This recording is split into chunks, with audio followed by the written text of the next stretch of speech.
সেদিন সকাল থেকে আমাদের বাড়িতে একদম তোড়জোড় লেগে পড়েছে, কারণ সেদিন ছিল হ্যাপি হোলি। এদিকে হচ্ছে তিরপল খাটানো হচ্ছে, বাসন কোসন রেডি হচ্ছে, আমি এদিকে আবার ডেকোরেশন করেছি, ভাই একটু হেল্প করে দিয়েছে আমাকে। তারপর রেডি হয়ে চলে এসেছি, আর সবাই একে একে আসতে থাকছে। মা আবার আমার বন্ধুবান্ধবদেরকে একটুখানি আবির ফাবির মাখালো, ফটো টটো তুললো। আর আমাদের মেনু ছিল সেদিনকে চিলি চিকেন আর ফ্রাইড রাইস। ওদিকে সবাই রান্নাবান্না করছে, মানে ভাজাভুজি, আর এদিকে হচ্ছে কাটিং কুটিং চলছে ফ্রাইড রাইসের জন্য, চিলি চিকেনের জন্য। মানে সবাই দারুণ লেভেলের কাজ করেছে, দারুণ লেভেলের এই রোদের মধ্যে। আমরা ডিসাইড করেছি নেক্সট টাইম থেকে নো রান্নাবান্না, আমরা খাবার কিনে খাবো। যাই হোক, তারপর হচ্ছে এদিকে সব আবির টাবির নিয়ে সাজানো হচ্ছিলো প্লেটের মধ্যে। পিনা এক গাদা আবির কিনেছে, ওকে বললাম এত কিনতে লাগবে না, তাও কিনিয়েছে জোর করে। সে যাকে আমাদের পরের বছরও চলে যাবে। তারপর এদিকে ভাঙের জন্য প্রস্তুতি নেওয়া হচ্ছিলো। আমরা আমুল কুল দিয়েই খেয়েছি, কেন কি ওই ফল দিয়ে মিষ্টি দিয়ে কেউ খেতেও চায় না। এটা বেশ টেস্টি হয় খেতে। ডিপ ফ্রিজে ছিল বলে পুরো চমচম হয়ে গেছিলো একদম। তো এদিকে তারপর এই ডেঞ্জার জিনিসটাকে কী সব করা হচ্ছে। আমার একবার ভাঙকে খুব শোচনীয় অবস্থা হয়েছিল, তারপর থেকে আমি খুব ভয় পাই এটাকে।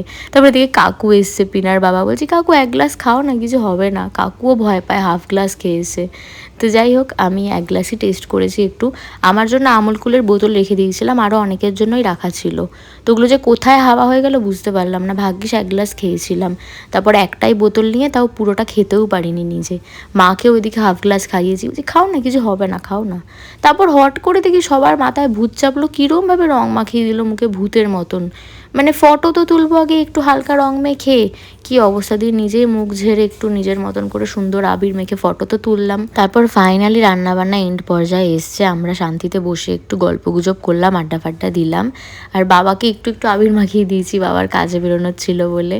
তারপর আস্তে আস্তে দেখি সবার ভাঙের নেশা চড়ছে মাথায়। আমি স্নান করে আসার আগে সবাই দেখি আধার লোক স্নান করে এসে খেয়ে দিয়ে বাড়ি চলে গেছে। কি অবস্থা! আর এখানেও সঞ্জুর কি নেশা হয়ে গেছে, বলছে ভাই আমার খাবার শেষই হচ্ছে না, আমি তখন দিয়ে খেয়েই যাচ্ছি।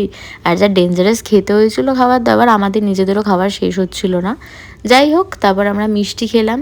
আর এখানে সবাই বেশিরভাগ জনই একদম নেশায় পাগল হয়ে গেছে, আমি ভাগ্যিস খাইনি, নাহলে আমাকে বাঁচানো যেত না। তারপর আমি আর দেব জয়িতাকে একটু এগিয়ে দিয়ে এলাম, দিয়ে ছাদে এসে যা অবস্থা দেখছি, আমার মাথা ঘুরছে ওরে বাবারে।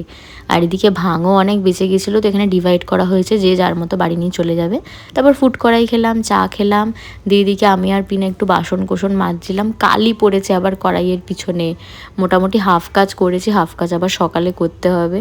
আর এদিকে দেব একটা আরশোলা ঢুকেছে, যে ওটার ঠ্যাং ধরে আমাকে ভয় দেখাচ্ছে, বলছে বল আগে চুপচাপ আমার সাথে ঝগড়া করবি না। তো রাত্রিরেও মোটামুটি অনেকটা খাবারই বেঁচেছিল, আমরা সবাই খাওয়া দাওয়া করলাম। তো চলো, এভাবেই হোলি কাটালাম। তোমাদের ভালো লাগলে একটা লাইক আর সাবস্ক্রাইব করে দিও। টাটা।